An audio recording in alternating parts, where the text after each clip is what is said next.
What's good, Black Star Podcast? Welcome back to the channel. It's your boy Jared. Y'all, today we're gonna be looking at a video from Brother Jeremy Hill. Now, the downfall of the black family needs to be really studied because a lot of the issues that we're seeing when it comes to the black family is out of control.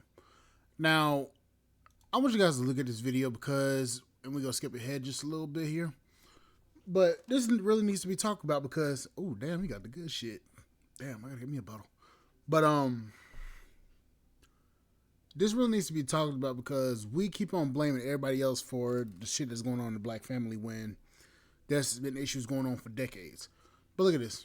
Some of her insight about family dynamics, and she's not too far from the truth with this right here. And we better get off into this thing right quick. You know what I'm talking about? Before I do that, go ahead and hit that notification bell. Once you do that, select the option that says all. That way you'll be informed of all my new content. Can you dig it, Jack? But let me go ahead and get started with this chick here. Let this broad tell you a little something. Maybe she got something good to tell you. Like I always say, let's get it. I know what every other race has on us, and it's so sad because we're literally like the smartest race. But every other race has family dynamic. They understand that it takes a family to be successful, to be wealthy, to be happy. They understand that a house divided cannot stand. I agree with that 100%, man. Somehow we done gotten away from the fact that family matters. We've gotten away from the ideology that a nuclear family is a great thing to have and to desire. You understand what I'm saying here, Jack? Now, the house is more divided than ever before. Now, people don't sit at the kitchen table and have family meals no more. Your teenager get their plate, you get your plate, your girl get your plate. If it's more than one teenager, if it's two, everybody get a plate and go into their separate rooms to eat the food on the plate, I mean. The parents are totally unaware of what's going on with the child. Child could be going through depression, but the parent is not spending enough time, or the child is not spending enough time with the parent for the parent to pick up on it. And then the child might, unfortunately, unalive itself because it feels as if no one loves it or care enough about them. There are very subtle cues or cues that are obvious when you sitting down at the family table to eat dinner, lunch, or breakfast. You get to see what they're going through. You know what I mean? But the family is not something that is desired no more. Everybody about the bag now. You got women who say they don't even want to have children, man. You got women come on TikTok saying they don't want to be a mother or a wife or a good example for other young black women. You get what I'm saying? Having all these non-marital births, man, with different random men, man. Nobody want to be a father to the child. They're picking the wrong men to be the fathers. And then they go out the club and twerk, pop coochie on the floor and all that stuff like that to try to help them forget about the pain that they're feeling about they got pregnant by a nigga that don't love them. Excuse my language, but it's just the truth. They laying on their back every damn weekend, ain't they? And this video is made for educational purposes. You know, I'm gonna say this. The issues that we're having nowadays, the downfall of the marital dynamics, I'm going to say this. There was a disconnect between the greatest generation, the silent generation, the baby boomers, the millennials, and the Gen Z and Gen Alpha. There's been a serious miscommunication between the silent generation or the greatest generation and the baby boomers. Because back in the greatest generation, we all know that's World War II generation, families were, there was a lot of kids and a big ass family. Baby boomers came along, and that's when everything started to kind of go sideways and downhill. Baby boomers learned from their parents, and they didn't teach the Gen X, the Gen X, the millennials or Gen Z how to actually build relationships and family. They didn't teach us how to actually be a man and be a husband and a wife. They didn't teach none of it. So we're learning based upon what everybody else is saying, and see what everybody else is doing, or a Hollywood prescribed or a Hollywood interpretation of what a husband and a wife is supposed to be. Now, we all know that husbands and wives go through issues when it comes to family. We all know that there's going to be issues that you're going to have to solve. It is a constant learning curve in a relationship, in a marriage. But a lot of people nowadays, they're not taught to work through their issues. Something happens, it all goes downhill, and they end up divorced. Or you have a bunch of kids born out of wedlock, and nobody's taking responsibility for why the kids are acting the way they're acting nowadays as it is. There's no fathers in the households. There's no mothers that were taught how to be mothers by their mothers.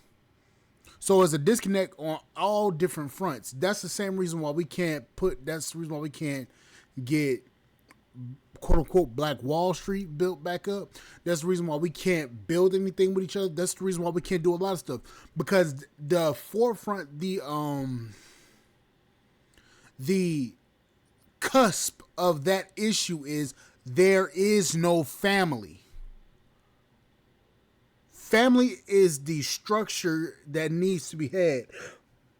And the problem is there's not a surplus. There's a need for black family, and nobody's taking the time to actually discuss why this is going on. There's blame to be had on both sides. Black men, there's blame to be had on black women's side. But the problem is we keep throwing the fucking bat at each other, or we keep swinging the bat at each other and not actually looking and see what the problem is. At least I'm mature enough to say that there's issues on both sides. But you have some black men that are going to be like, oh, it's all the women. Or you're going to have a lot of black women saying, oh, it's black men's fault that this shit's going on. Not realizing that you're keeping the issue going instead of figuring out the problem. And it's my opinion. Let's go. They get that. But it's just in our community, we don't get it. If you look at every other race, they get married quick. Like high school, this is my husband, this is my wife, I'm marrying them at like 20. Because they understand that you're never going to find a perfect person. In our community, for some reason, we think, oh, I need to see you at my lowest. I need to see what you're going to do. I need to see this, blah, blah, blah, blah, blah. Sometimes it's not these people want to see them at their lowest. They want to see you after you pass the finish line. Most women don't want to see you at your lowest as a man. Most women don't want to see you build yourself into what you're going to be in the future. They want you to already be the man with all the money so they can come in and use your ass. I mean, they don't want to believe in nobody. They don't believe in men no more. They don't believe in themselves. All they believe in is money. That's it. If you can't pay my bill, why should I be with you? That's what the mindset of women is right now. Excuse me, man. I'm hitting this bottle a little bit. It's Mac Allen. But anyway, I'm still keeping it real. Let's go. They think it takes years to see that. First of all, you can never predict the future. So even if let's say you wait 6 years to get married and you feel like, oh, okay, I've seen this person in every season. Okay, first of all, there's only 4 seasons, so it only took a year to really get to this one. But anyway, but you mean, okay, let's say if you mean seasons of life. Okay, I'm not going to know your future seasons of life. So there's no way to know how that person is going to act in a season you haven't seen yet, or that you don't even know is coming. Other races understand that. They understand that it's not even about the other person. It's about you. You have to make that decision that no matter what, no matter if this person changes a million times, I'm committed to this relationship. I'm committed to this person. It's not even about the other person. You got to understand, women got it mixed up. Excuse me. Commitment has nothing to do with emotion. They think if I don't feel something in this relationship, if I don't feel happy, if I feel bored, then there's no reason to commit to the person that I already said I will commit myself to. Commitment is self-discipline.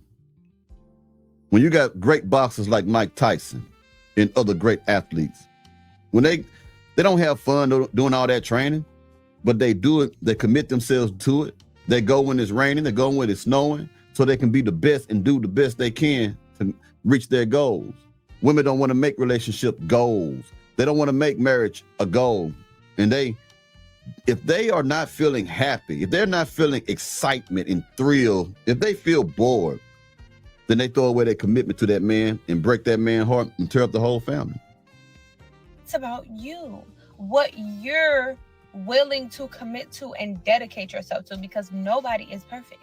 Now, granted, am I saying like, oh, just choose anybody? No, I'm saying choose the person that you feel is right for you, the person that you like the most, the person that you love, the person that you are willing to go through any season with. Choose that person and marry them. Stop waiting. I don't know why our generation loves to, or our race and our generation loves to just wait.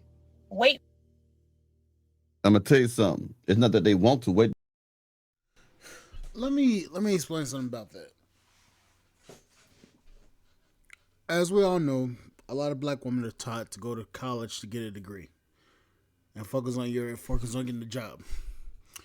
A lot of non-black women, they're taught to go to school, get a degree, but also to find a husband. Now, they may take their first 1 to 2 years hoeing around. But when they find something good, they hold on to it. Now, I'm going to say this. A lot of sisters, they focus solely on that degree.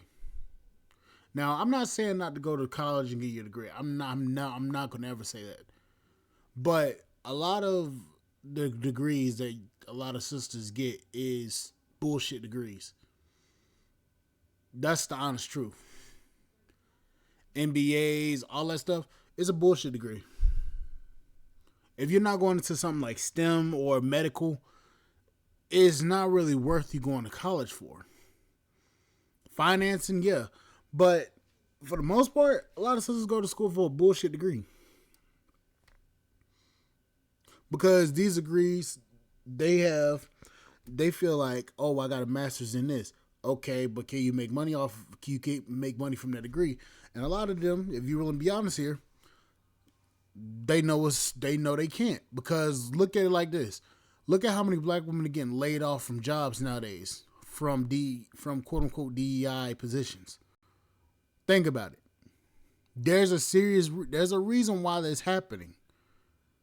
You may think you're qualified for the job, but you also don't understand that you got hired in based upon DEI and you don't have the credentials. You may have been doing a job, but they probably found somebody that can do the job a lot better than what you can. I mean, there's reasons why shit happens. They've been taught to wait. Women have been taught by other women, older women, to wait and get their careers going, to get their education. Take care of yourself. It ain't that they want to. They've been taught to. They've been indoctrinated with this BS. And she's right. This is how come a whole lot of other nationalities, different cultures, people of different races are beating us because we don't love each other no more. Today, in my humble opinion, black people hate black people.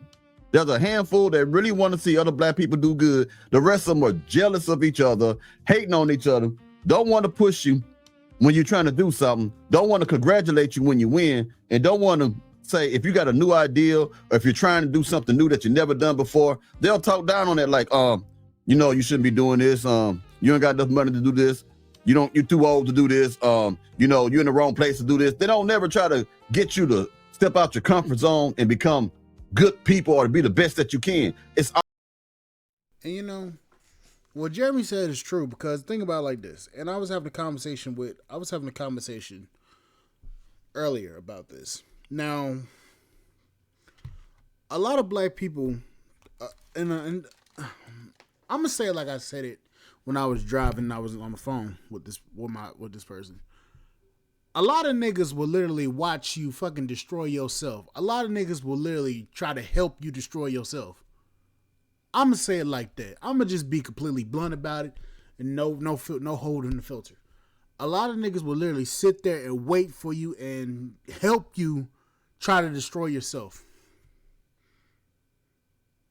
They will literally tear you down. They will literally try to destroy anything that you try to build for yourself, all because of jealousy. And that goes on a lot in the black community, to be honest with you. A lot of niggas will literally sit there, laugh at you, or help you destroy yourself, and they won't even damn tell you that you about to damn walk into a bullet barrage. They will watch you. There's no sense of community with these people, with a lot of black people. They will literally, they literally would talk you out of something that could be good for you, all in the sake of the community. And believe me, I love the black community for all what it is, but I hate, and well, let me not say hate. Hate is a strong word. I severely dislike the antics and the stuff that a lot of us do. Because, let's just say me, for example. As you guys know, I want to build a robotics company and a aircraft company.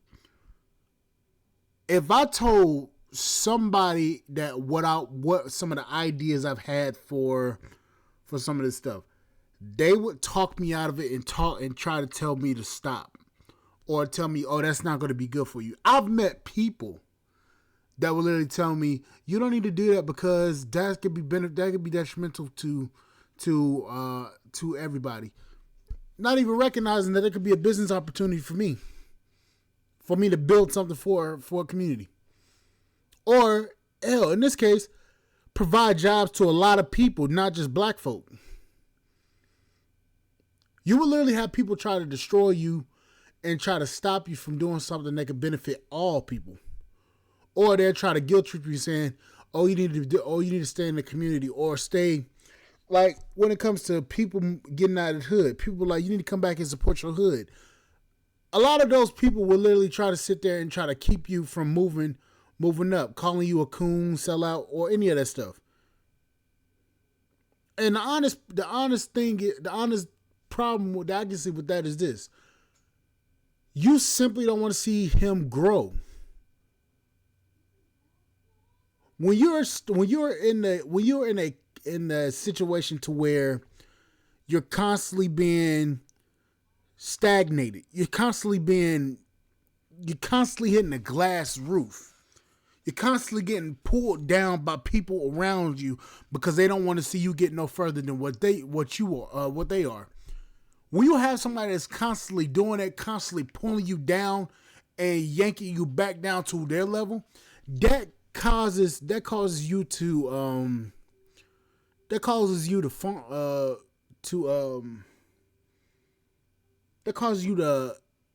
fall. That causes you to stay at that level to where they feel comfortable with you at. They don't feel comfortable when you go out there and build something yourself. They don't. And that's a lot of black folk. A lot of black people. They feel like that. And the bad part is, it keeps happening and it's going to continue to happen. Brothers and sisters, if you got an idea, go out there and build something for yourself. Stop trying to sit here and save a community that want to be saved. There's people in the black community that deserve a chance. Yes, there is. But for the majority of it, nah. Chances are deserved. Opportunities are earned. But obligation is neither here or there. And I'm sorry, I'm going to be blunt about that too. But anyways, guys, like, share, subscribe to the channel, support the podcast on Spotify.com. I will catch you guys on the flip side. Thank you guys for watching, and I will see you guys later. Bye, guys.